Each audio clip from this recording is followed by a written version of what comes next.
Por supuesto que Gracias, sean bien. Andrea. Buenas tardes. Tu bolsillo.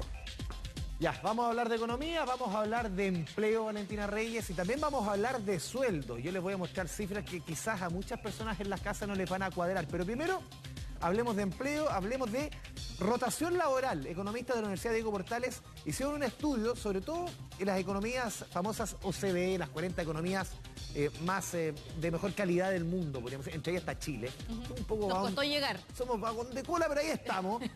La rotación laboral y cómo marca esto también la calidad del mercado del empleo. Vamos a revisar las gráficas. ¿Qué es lo que se preguntaron? A ver, ¿cuánto duramos en el trabajo? Literalmente. ¿Y cómo se hizo este catastro? Pasamos a revisar la siguiente estación de los trabajadores que tienen contrato. ¿Cuántos llevan menos de un año en su empresa? Con contrato fijo, indefinido, lo que sea, con contrato. ¿Ya?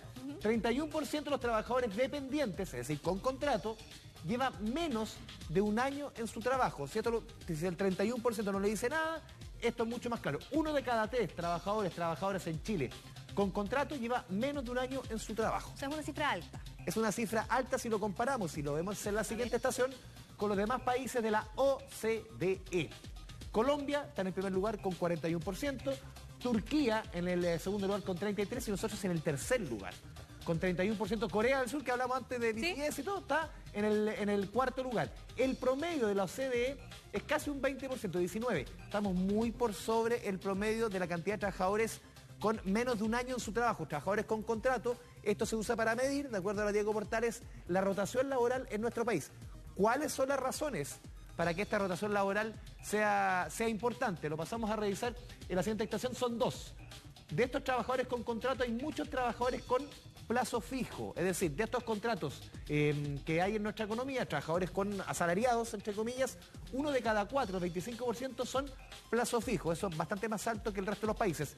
Y otro elemento importante, que muchos también de estos trabajadores que son asalariados son informales, es decir, el 15% de ellos son informales, tienen contrato, pero por ejemplo son trabajadores honorarios que firman un contrato pero trabajan, boletean. 15% de los trabajadores son informales. Y la siguiente gráfica, lo que yo les decía, quizás no le va a hacer a usted en su casa mucho sentido. Las cifras las presentó el INE, no yo, porque siempre te escriben cariñosamente para decirte en qué planeta vive este caballero.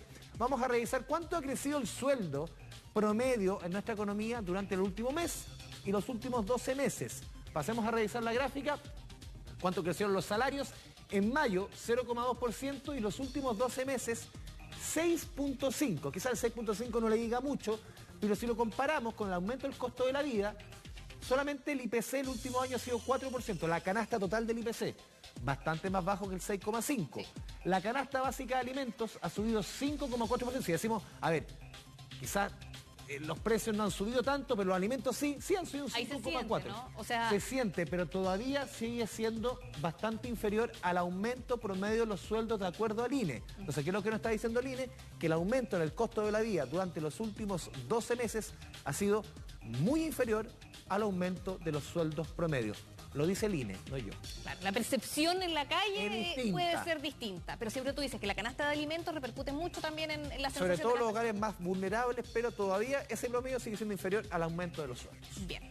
¿Dejamos la economía? Dejamos la economía. Sí, nos vamos a otros temas porque pese a la alta demanda de los centros hospitalarios por virus respiratorios, el Colegio Médico llamó a